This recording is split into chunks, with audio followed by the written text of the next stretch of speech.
الحمد لله يا رب العالمين الحمد لله رب العالمين السلام عليكم ورحمة الله وبركاته أول ما كان مالك le secret et les jeunes donc sur le plateau sur le nouveau plateau belle bail de ingaya donc bi nala sona ba inshallah donc les jeunes et bi dati fo hakla bita blagasma bonongo ko tere kaga juure okore ka fo kan na blagasma kara donc bi bismillah fi alamsa arab tuwa kalo kile tan kile samba fla ni mugan kile ni ma le secret ni musula ka ya ko tiere la ni alina chebe rapport la ale nege be na le la me tiena ti jara de soro fi yal mo be sega ke wali secret na be sega ke kunjumen jumen bu gele secret ba sitara ala kan be donc sababa uma ako koni musula ka mun ko koni wati na dolma ko nani chebe donc dlauna ko nege obeke ale la mais elle te dit solo est-ce que c'est possible là? Bon, c'est peut-être que possible au corps qu'il faut avisser que mais kabakodo kasoba ke menye kasoba ke niame dia de bebo neke koronana c'est-à-dire ni chebe muso be dia soro rapport là akoro de ka fo muso neke yara folo dia be soro ka bo donc neke koronana ina fo misali rasa na fora che ko kadi fo ika nenade otewa akadi dama est-ce que oba jawa donc fika a nenade nenani e menye donc abo fo de ma neke na bi nene a neke de bi ke folo ibi soro ka dia soro a kononana est-ce ya fo me abena fo misala ni ji 100 ka ji da inenka iba donc a fo ko ni ji a neke bi soro ka imine quoi c'est-à-dire a neke bi mine a neke bi pousser ka ta sa walma sane ko fe ni ada inena a neke bi ke ira opma ni ami a jaye muye e bi soro ko do donc che ko fe ne o nyona de quoi donc na le pana diakun c'est-à-dire ka soro ka ti dlo nekera mais ou bien na pana neke kun ka ti dlo diara akwa gele mais avec ça que c'est possible quand même donc ni ame ka fo dia abe soro nege de kononana nege de bina folo dia be soro ka bo donc nege kononana o de kama iba soro olu fen saba de be fen nani o le be tani nyogonye e nege abe fo de mako envie to ugana o tewa o de envie o de bina mo kungolo la folo o re de bina kungolo kononana folo farkolo be soro ka manifester ya fomia abe fo mako excitation c'est-à-dire ne farkolo commencera ka réagir hein abe o bebe jate on nigi kele ne ye donc ni a la barara na bara damnena mumbe soro o konona na c'est-à-dire ni tiena na pénétration ke chebe forotage konona na wati muna fe mumbe bo o konona na ani mumbe ke muso nina o wati abe fore ma dia donc ni ko kebe pan o dia ngu gati dlo nigi ina abe nyogon je quoi mais abe se kenestra munye ambo fenefo anyo de fongo olu fɛn banani muso yɛrɛ bɛ vini minnu ye rapport kora fɛn banani de don c'est-à-dire envie o ye nege ye dia ani ji i y'a faamuya ani excitation ninnu naani bɛɛ bɛ ɲɔgɔn na envie bɛna muso la fɔlɔ muso bɛ excité a bɛ sɔrɔ ka dia sɔrɔ ji bɛ sɔrɔ ka boli ka na donc o kɔrɔ ye k'a fɔ misaliyara muso min bɛ yen ni nege tara o kɔrɔ de k'a fɔ ko muso in ji tara très finalement ka caya parce que nege o de bɛ ji produit quoi donc n'i b'a fɛ muso b'a fɛ a ka ji ka caya yafa bɔrɛ kelen a bɛ nege de ɲini ka caya a yɛrɛ fari la ni nege cayara i ka farikolo kɔnɔna na nege bɛ ji de produit tant que ni nege bɛ ka caya ji fana bɛ boli donc nege nɔfɛ quoi o la i bɛna muso dɔ sɔrɔ sisan a b'a fɔ ko ji t'ale la k'ale bɛ rapport kɛ ni cɛ ye k'a ban ko ji tara yanni a k'a fɔ ji tara a k'a fɔ dɔrɔn nege tɛ na parce que i bɛ muso min ye très généralement ko ji tara a kɔrɔ de k'a fɔ nege tara parce que ni nege ka bon nege fana bɛ ji produit donc ji fana bɛ se ka donc caya est-ce que i y'a faamuya donc a kuma la sɔrɔ an b'a fɔ sisan fɛn dɔw de bɛ yen minnu bɛ taa ni ɲɔgɔn ye pan tɛ se ka kɛ donc dɔ kun o la n'a ko k'ale nege bɛ k'ale la mais ale tɛ ja sɔrɔ rapport la walima ko ale bɛ o de a ma fɔ ten de nege bɛ k'ale la mais ale tɛ ja sɔrɔ rapport la o ka gɛlɛn parce que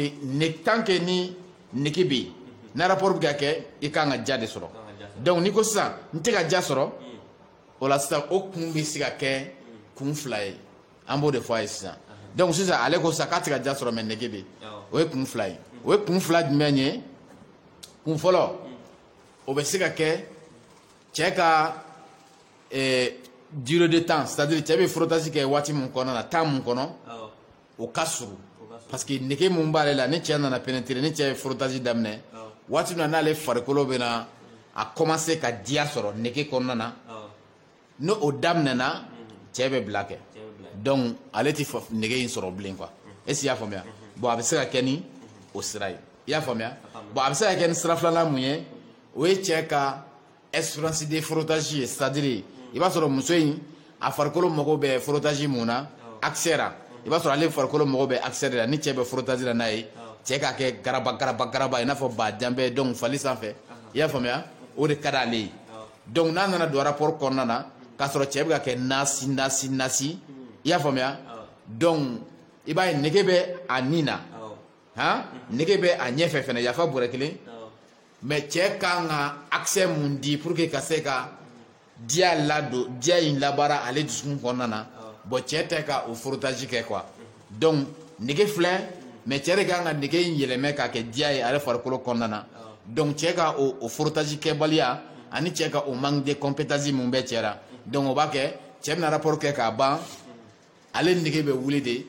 mais a tɛ ja sɔrɔ rapport la parce que cɛ de kan ka frottage kɛ ka nege in yɛlɛmɛ k'a kɛ diya ye muso nin na mais cɛ tɛ ka se k'o frottage in kɛ ka ɲɛ walima a tɛ ka se k'a faamuya walima a ka minute ka dɔgɔ o ma donc o kɛbaliya cɛ fanfɛla la i y'a faamuya a bɛ kɛ muso bɛna don rapport kɔnɔ k'a ban bon nege bɛ k'a kan mais a tɛ ja sɔrɔ donc a rapport la a dɔw la n'u tilalen kɔ u tilala rapport la pewu tuma min na u farikolo bɛ commencer donc k'a fɔ k'a bɛ ja yɛrɛ réclamer a b'a sɔrɔ cɛ ye bila kɛ cɛ magayara ka ban donc a dɔw dusu bɛ tiɲɛ dɔw ni bɛ tiɲɛ mais dɔw yɛrɛ bɛ commencer k'u yɛrɛ masturber c'est-à-dire k'u tɛgɛ d'u yɛrɛ la k'u yɛrɛ la tulonkɛ ka se k'u yɛrɛ la tɔ bɔn donc siɲɛ kelen quoi yafa bɔrɛ kelen parce que cɛ de kun kan ka o ko in kɛ mais cɛ ka o kɛbaliya kama donc a kɛra a bɛna don rapport kɔnɔ k'a ban nege b'a kan mais a tɛ ja sɔrɔ donc a rapport la donc a problème n'i y'a lajɛ 100 o 190 o ye cɛ de nɔ ye muso nɔ tɛ quoi cɛ yɛrɛ de nɔ don cɛ ka faamuyali kɛbaliya walima cɛ ka baara kɛbaliya c'est-à-dire cɛ ka rapport kan ka kɛ cogoya min na olu kɛbaliya o problème bɛ muso sɔrɔ o de b'a to muso bɛ don rapport kɔnɔ ni nege ye mais a tɛ ja sɔrɔ a kɔnɔ ka bɔ quoi i y'a faamuya voilà donc a kɔrɔ ye nin ye. ok le secret an bɛ tɛmɛ toujours an bɛ musolakaw de kan bi ni ye cɛlaka dɔ ye a ko ale muso bɛ k'i plaint tout le temps muso in c'est à dire sɔgɔmadafɛ rapport de ka d'ale nka cɛ na ale tɛ cɛ ye mun cɛya b'a laminɛ kuma caman na sɔgɔmada fɛ i bɛ se ka stratégie jumɛn di cɛlaka in ma walasa n'a muso bɛ se ka bɛn dɔɔni le secret. baasi t'a la ala k'an bɛn donc sababaw ma an y'o fɔ adamaden ye mun ye adamaden ye universel lama de don c'est-à-dire a bɛ fɛnw adopté donc n'a yɛrɛ ye n'i yɛrɛ dege waati min rapport la n'o waati sera i farikolo bɛ o de réclamer a bɛ n'a fɔ misaliyara cɛ mun y'a yɛrɛ dege tilegan rapport la tilegan fɛ ni 14 heures tɛmɛna ale bɛ to ka taa so ka to ka taa tafu ka taa ta dɛ bon nin don in o bɔra a ma i b'a ye n'o waati sera a cɛya n'a hakili bɛɛ bɛ to k'a ladɔnniya ko in waati la o ye adamaden dancogo yɛrɛ ye quoi a bɛ n'a fɔ misaliyara n'i yɛrɛ dege bo kɛra n'a heure sera a b'i kɔri i taara kɛ sa i ma taa kɛ sa n'o heure kɔni sera kɔni a ka ca ala fɛ a b'i kɔri k'a fɔ ko in a waati sera dɛ a bɛ n'a fɔ misaliyara n'i yɛrɛ dege waati mun dali la i bɛ sunɔgɔ waati min très généralement ka caya k'o kɛ heure dɔɔni ye n'a heure sera i bɛ commencer donc ka to ka halo c'est-à-dire ɲɛkili yɛrɛ de b'a f'i ye k'a fɔ ko in ye n dege mun na a waati surunyana dɛ donc a b'o cogo kelen kan hadamaden cogoya ye o ye quoi bon sisan n'i yɛrɛ dege waati minnu musoko la i b'a sɔrɔ ale u ka rapport kɛcogoya la ale degelen bɛ première heure de la walima fɛ dugutilama-fɛ heure c'est-à-dire hali n'i yɛrɛ dege dugutilama-fɛ heure la n'a waati sera ni ja binna dɔrɔn i b'a ye i ka cɛya bɛ commencer ka réagir nege bɛ to ka na donc i hakili kɔnɔna na da waati fɛnɛ bɛ ten i b'a ye k'a fɔ n'a sɔrɔ aw bɛ da 22 heures ni 21h30 sera i hakili bɛ to ka musoko na i kunkolo kɔnɔna na o kɔrɔ de k'a fɔ da waati sera bon i dalen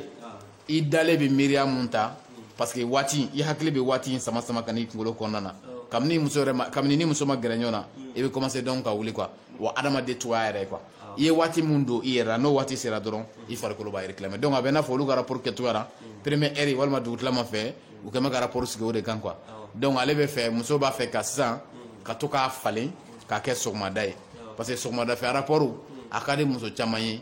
mais u b'u ban ma mun na parce que a bɛ cɛ caman gêner quoi a man di cɛ caman ye quoi parce que an caman ye soli ka wulila kɛraw de bon muso mun bɛ yen n'a bɛ to a ka baara kɛ sɔgɔmada fɛ rapport ye tuma dɔ la cɛw b'a refuser bon n'a cayara muso dɔ bɛ yen u b'a to yen sinon muso caman de bɛ yen sɔgɔmada fɛ ni ja binnu na rapport de ka d'u ye a ka d'u ye dɛ mais ni ale muso ye o ko in daminɛ sisan k'a sɔrɔ ale ka cɛya in bɛ se ka sɔn ale bolo donc an kan ka technique dɔ de fɔ a ye technique mun b'a to ni muso y'a kɔrɔ dɔrɔn donc a ka cɛya k'a laminɛ pour que an y'o de fɔ furu ye diyaso de ye pour que u ka se ka diya in partager donc ni ɲɔgɔn cɛ walasa basigi bɛ se ka na donc foyer kɔnɔna na cogoya min na parce que dilan filɛ nin ye dilan yɛrɛ de ye priorité ye cɛ ni muso cɛ n'a bɛ partager ka ɲɛ ale de bɛ na ni kanu ye donc aw ni ɲɔgɔn cɛ donc ni kanu bɛ na o kɔrɔ ye k'a fɔ communication bɛ don aw ni ɲɔgɔn cɛ ni communication donna cɛ ni muso cɛ kuma ɲɔgɔnya de ko don donc ɲɔgɔn faamuya o bɛ na ni ɲɔgɔn faamuya dun nana dɔrɔn o ye foyer basigilen n'Ala ka jɛn donc i bɛ taa furu fɛn o fɛn sɔrɔ yen k'a fɔ ko a déstabiliser non c'est-à-dire furu in basigilen tɛ fɛn fila bɛ yen i b'a sɔrɔ o t'a kɔnɔna na fɛn fɔlɔ communication tɛ c'est-à-dire kuma ɲɔgɔnya tɛ cɛ ni muso cɛ quoi donc filanan manque de satisfaction bɛ donc ni ɲɔgɔn cɛ dɔ jɛlen bɛ a ka satisfaction na quoi donc n'o fila bɛ furu kɔnɔna na furu in bɛ balancer de a bɛ déstabiliser quoi hali ni wari bɛ yen parce que wari tɛ se k'o fila jɔyɔrɔ kɛ quoi i y'a faamuya voilà donc sisan an bɛ fɛɛrɛ mun fɔ a ye fɛɛrɛ fila dɔrɔn de don an bɛ mun fɔ a ye cɛ bɛɛ bɛ se k'i hakili to o la an b'ale ta fɛɛrɛ di ka tila ka fɛɛrɛ di généralement donc sisan n'a b'a fɛ sɔgɔmada fɛ ni muso y'a kɔri a ka cɛya k'a laminɛ un coup an b'a fɔ a ye n ko n'a dakuma sera ale yɛrɛ dakuma selen sufɛ a ka jifilen fa tewu a k'o min hali ni ji minɔgɔ t'a la a ka t'i da donc n'a taara da sɔgɔmada fɛ ni ja binna na sugunɛ de b'a lakunu voilà ni sugunɛ y'a lakunu k'a ka taa sugunɛ in kɛ dɛ n'a taara sugunɛ kɛ a ka jifilen se a tilancɛ la a kana fa o la quoi parce que o b'a sɔrɔ dumuni t'a kɔnɔ a ka jifilen se a tilancɛ la a k'o min 20 minutes hali ni muso ma ale kɔri a yɛrɛ ka muso kɔri a ka cɛya b'a laminɛ 20 minutes donc n'a ye ji min sɔgɔmada fɛ n'a wulila dɔrɔn a bɛna taa sugunɛ mun kɛ a bɛ tilen ka taa jifilen tilancɛ ji an ka jifilen ninnu très généralement 1 litre de don c'est à dire a ka demi litre a k'o min n'a y'o min mais a ka to fo 20 minutes sugunɛ wɛrɛ bɛ n'a minɛ o sugunɛ a kana t'o kɛ quoi parce que o sugunɛ de bɛna cɛya bila ka fonctionner pour que a bɛ se ka forotaji sɔrɔ cogoya min na o sugunɛ de bɛna cɛya bila ka ja pour que a bɛ se ka forotaji sɔrɔ cogoya min na o sugunɛ in de bɛna verser lawaji o de bɛna lawaji perturber pour que a bɛ se ka mɛn donc forotaji la cogoya min na lahara ko tɛ ninnu ye diɲɛ ko don n'i y'a kɛ sisan i b'a jaabi sɔrɔ sisan mɔ frère an ko de i da kuma jifilen 1 litre fa ji la i k'o min ka t'i da n'i bɛ sɔgɔmada fɛ rapport fɛ pour que cɛya kana muruti i bolo quoi sɔgɔma fɛ ni ja binna i ni sugunɛ de bɛ wuli o tɛ kɔrɔbɔ hali n'i y'a kɛ sa i b'a ye o sugunɛ in t'o kɛ i ka tila ka na demi litre ji i ye jifilen min fa o tilancɛ ji i k'o min i ka sɔrɔ k'i temporiser n'a ka d'i da n'a ka d'i sigi mais i k'i temporiser 20 minutes sugunɛnin dɔ fana b'i minɛ o sugunɛnin i kana taa o kɛ quoi parce que o de bɛ n'i dɛmɛ sisan ka baara ninnu kɛ c'est à dire n'i b'a fɛ ka i bɔ i ka musoko heure kɔnɔna na ka taa heure wɛrɛ kɔnɔna na a système de ye nin ye quoi n'i ye nin kɛ dɔrɔn a bɛ falen donc ni ani muso karila ɲɔgɔn na a ka cɛya bɛ ja kaki et puis a bɛ se ka forotaji kɛ parce que force dɔ bɛ don a la a force a t'o force sɔrɔ fiyewu fo n'a ye nin kɛ et puis a bɛ se ka forotaji kɛ fo minute heure mun ka d'a yɛrɛ ye waati mun ka d'a yɛrɛ ye a bɛ sɔrɔ ka bila kɛ surtout n'a sɔrɔ professionnel b'a la dɔɔni k'a bɛ se technique la a bɛ se ka waati ba de ta donc k'a ka forotaji kɛ k'a sɔrɔ a ma kɛ degun ye nin tɛ fura ye quoi fura tɛ taa nin kama quoi nin t'i kɛnɛya dɛ n'i bɛ furaw kɔ k'i kɛ cɛkisɛ yɛrɛ ye olu bɛ sɔrɔ anw bolo n'i y'an wele an b'o sɔrɔ cogo f'i ye i bɛ wari de sara mais ninnu ye k'i dɛmɛ sisan i ka so kɔnɔ k'a sɔrɔ mansin ma bɔ i kalama dɛmɛ telimani ka na i ma quoi nin y'o de n'i y'a kɔrɔbɔ i b'a jaabi sɔrɔ ni min y'a kɔrɔbɔ hali bi a b'a jaabi sɔrɔ bi su in na n'Ala ka jɛn inshallah sini sɔgɔma jaabi bɛna a tigi ma n'Ala sɔnna ma inshallah lahara ko an bɛ fɛn o fɛn fɔ aw ye lahara ko t'a la an y'o fɔ an tɛ lahara ko fɔ aw ye parce que alijinɛ ko ni janimɛ ko o t'an tɛgɛ kɔnɔ bon an t'o fɔ a ye fɛnɛ donc an bɛ mun f'i ye sisan koro don i bɛ taa kɛ sisan i b'a jaabi sɔrɔ sisan n'Ala ka jɛn inshallah donc les jeunes i bɛ jumɛn da nin kan. ayiwa Lesegɛrɛ bon ne ka ɲininkali hakili la nɔgɔyara yan bi ni kunnafoniya wɛrɛ b'i bolo ka lase jamana kɔnɔdenw ma komi an bɛ wagati dɔw kɔnɔna na halisa. Bon basi tara la kan bɛn sɔgɔma ma kunnafoni jantan bolo an b'a fɔ dɔrɔn ko an ka transition u ka baara taabolo a ka ɲi an yɛrɛ y'u apprécier a ka ca kosɛbɛ mais an bɛ waati min na i ko sisan an b'a fɔ kuma dɔ u ka lamɛnni fɛnɛ kɛ o ka ɲi quoi parce que jamana kuma dɔ an mago bɛ kow sigili la cogoya min na n'an m'an farati n'an ye kow sama kojugu fɛnɛ a kana taa bɔgɔti an bolo quoi donc ne kɔni fɛ u ka lamɛnni fɛnɛ kɛ i bɛ bɛɛ lamɛn mais i diyagoyalen tɛ ka tugu donc bɛɛ ka hakilila kɔ donc i bɛ ka hakilila lajɛ mun bɛ bɔ mun ka ɲi jamana ma ni jamana tɛ se ka degun o de kɔni cɛ ka ɲi parce que n'i y'a jateminɛ an ka jamana ninnu ye fantan jamanaw ye donc n'an ma lamɛnni kɛ tuma dɔ la n'an ka m'an dulon an yɛrɛ dama na n'an ma farati a bɛ se ka kɛ tɔɔrɔba ye donc an ma ko dɔ ɲɛtɔla a kana taa donc ko dɔ tiɲɛ quoi i y'a faamuya voilà donc an bɛ se k'o conseil de di autorité ma u ka lamɛnni kɛ u ni mɔgɔw ka sigi ka kuma kɛ u ka lamɛnni fɛnɛ kɛ donc politiquement i bɛ se ka mɔgɔw wele k'u sigi politiquement ko diɲɛ ko bɛɛ ye politique ko de ye bɛɛ bɛna u b'u ka hakilila fɔ i fɛnɛ b'i ka hakilila fɔ mun bɛ e kɔnɔ ne m'o fɔ ka bɔ o tɛ dɔn mais i bɛ se ka sɔn u ka ko dɔw ma tɔɔrɔ dɔ éviteli kama mais k'a sɔrɔ o tɛ e kɔnɔ quoi n'i sago sɔrɔ waati mun na donc i bɛ se ka taa i ka sira yɛrɛ fɛ quoi bon n'i ko sisan ne tɛ sɔn a si ma bon n'i ma farati o la fɛnɛ i bɛ se ka na ni problème ye jamana yɛrɛ kɔnɔna na parce que ni kɔngɔ y'i ka jamanadenw minɛ kɔngɔ ye i yɛrɛ de minɛ donc o ko tɛ laban hɛrɛ la quoi o tɛ hɛrɛ fɛnɛ ye donc pour moi u ka lamɛnni kɛ u ka bɛɛ lamɛn nka u tɛ bɛɛ ta kɛ u bɛ bɛɛ lamɛn mais u b'u yɛrɛ de ta kɛ donc politiquement jamana bɛ se ka hɛrɛ sɔrɔ sira min fɛ pour que an bɛ taa o fɛ cogoya min na sinon kɔngɔ tɛ kɔn na dɛ an fɛ an ka jamana ye fantan jamana de n'a fɔra kɔngɔ ka don an ka yan o tɛ hɛrɛ ye dɛ an tɛ se k'o supporter bon n'an ma farati o la an yɛrɛ dama laban an bɛna mankan wuli ɲɔgɔn na donc hɛrɛ t'o la donc o de ye conseil ka d'u ma n'Ala sɔnna ma inchallah toujours Malick le secret les jeunes o de b'an bolo n'Ala sɔnna ma inchallah donc toujours Malick le secret et les jeunes an ne tun bɛ plateau ba in ka yan bi n'i b'a ɲini internet sɔrɔ i b'a sɔrɔ Malick le secret i b'an sɔrɔ internet kan dɛ ni mago bɛ kunnafoni wɛrɛ fɛn na i bɛ se ka daw gosi 77 39 39 0 de n'i ye daw gosi dana yɛlɛ i ye n'Ala ka diɲɛ inchallah n dama yɛlɛ kɔrɔ de ka fɔ jama ka ca dɔɔni k'i patienter dɔɔni kɔfɛ ko daw kuna yɛlɛ i yɛrɛ n'Ala ka diɲɛ inchallah donc an y'o de fɔ toujours an ka baara taasiraw ye mun ye donc kurusi kɔnɔna kibaruya de don n'a sɔrɔ degun b'i kan mon frère i b'an wele n'Ala ka diɲɛ inchallah an bɛ se ka mun wuli an b'a wuli ka bɔ a la ni mun ye waribɔ ko i bɛ wari bɔ n'Ala sɔnna ma inchallah n'a sɔrɔ mun ye information dama de donc ka d'i ma k'a sɔrɔ waribɔ ko t'a la o information fɛnɛ bɛ f'i ye k'a sɔrɔ waribɔ ko tɛ ni Ala sɔnna ma inchallah donc masere fɛnɛ n'a sɔrɔ tafe kɔnɔna kibaruya n'a sɔrɔ degun b'i kan i ka tafe kɔnɔna na donc i b'a fɔ n ye n'Ala sɔnna ma inchallah an bɛ fɛɛrɛ kɛ ka degun ka wuli ka bɔ yen n'Ala ka diɲɛ i ni cɛ pour que a ka sumu a bɛ se ka mɛn nisɔndiyara donc cogoya min na n'Ala sɔnna ma inchallah donc a b'o cogo kelen na groupe fɛnɛ b'a bolo an ka groupe bɛ sen na a bɛ marcher su ani tile donc an ka leçon sɛgɛrɛw fɛnɛ bɛ di ale de kan précisément donc minnu tɛ se ka di hali YouTube yɛrɛ sanfɛla la mais ale ye ɲɔbugu ɲɔ ko de don dɛ a ta kanw ye mun ye n'i ye weleli kɛ olu n'a fɔ i ye n'Ala ka diɲɛ inchallah assalamu alaikum wa rahmatullah wa barakatuh